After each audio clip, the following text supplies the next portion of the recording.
There's about 84 days of winter semester. These days come along as it ended. So the annual problem for our podcast watchers, finding a good way to spend it. Like maybe cooking up facts or cracking a fossil or climbing up a gene sequence. Covering theories and what was so wrong. Or quoting a mammoth or science. Slipping Darwin's essay, hatching for Falarve or decoding COI code. Gyro over here! So go grab your lab coat. This podcast is no joke, it'll drive your TA insane. As you can see, there's a whole lot of stuff to do before finals come this spring. Come on, Anissa! So stick with us, cause J. KORN on the KOB is gonna do it all. So stick with us, cause J. KORN on the KOB is gonna do it all. Professor! Jacob's podcast is making a title sequence. Welcome back to J. KORN on the KOB, the podcast where we shuck the mysteries of science, butter up some cool facts, and serve you some fresh kernels of knowledge. I am your host, Jacob, but you can call me J. KORN, and today's topic is mimicry, nature's greatest impersonators. Joining us today are two of my very good friends who are also very good at their own sciences. We have Anissa, our go-to ecologist, and Jaira, our zoology whiz. Woo! Finally! You ended up inviting us. Yeah, what was with the hold up? Sorry for the delay, guys. Well, better late than never, right? I'm super excited to talk about how mimicry plays a huge role in survival. Yeah. Well, starting off simple, could you explain to our audience what mimicry even is in nature? You want to take this one? Yes, this is my specialty. Mimicry allows species to evolve traits that resemble another's for survival. The Rantomea imiter is a poison dart frog that mimics more toxic frogs to avoid predators. The bright colors trick species into thinking it's just as poisonous. You could think of it as nature's faking it till you make it. Okay, so is this trait something that pops up overnight, or? Well, it doesn't just happen overnight. Like, it took generations of variation, and then these frogs that look a lot more like their toxic counterparts would basically survive, and then it would pass it on like those traits, which increases what we call their fitness. And when you say increasing fitness, what does that exactly mean? Well, fitness basically means how well an organism survives to reproduce. So when we increase fitness, then... Oh, okay. Then we're increasing the species' lifespan. Yeah. Exactly. Okay. And then over time, natural selection would favor these individuals, which would strengthen their resemblance through a process of fine-tuning. And then even though, mimicry wasn't even intentional to begin with. Okay. And when you said fine-tuning, what exactly is that process? Okay, do you guys remember back in university during our evolution labs when you two gaslit me into thinking I was saying Batesian wrong?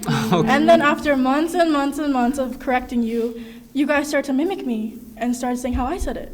It's like that. Okay. So we're still, okay. That was a good example. Well, it does make sense. Over time, we adapted and mimicked your way of saying it for the benefit of us getting a higher grade on a creative project. Mm-hmm. Okay. So it's not like these animals wake up one day and think, I want to look like something poisonous. Yeah, exactly. No glow up happens overnight. Okay. Well, now that we know what mimicry is and what it does, let's get into the different types with Jaira. Go for it. Well, a lot of people can see these different colorful patterns on animals and think that they're doing the same kind of mimicry. But we know that there's different types. So could you start us off by explaining Batesian mimicry a little bit more? Absolutely. So Batesian mimicry is actually when a harmless species would imitate a dangerous one. So take like the milk snake, for example, Lepropetis triangulum. They resemble the venomous coral snake, the Microrhizis species, with the bright red spots and then like the yellow band and then the black bands, which would signal danger. Though harmless, the milk snakes would copy this and would trick predators into thinking that it's actually venomous, which is not. So it's playing pretend, basically. Yeah, basically. They're getting like the protection without actually having the capacity of defending themselves. Basically, yeah. But we also have malarian mimicry, which is when Okay. two species both have the dangerous trait and evolve to look alike. The dart frog is an example of malarian mimicry. Okay.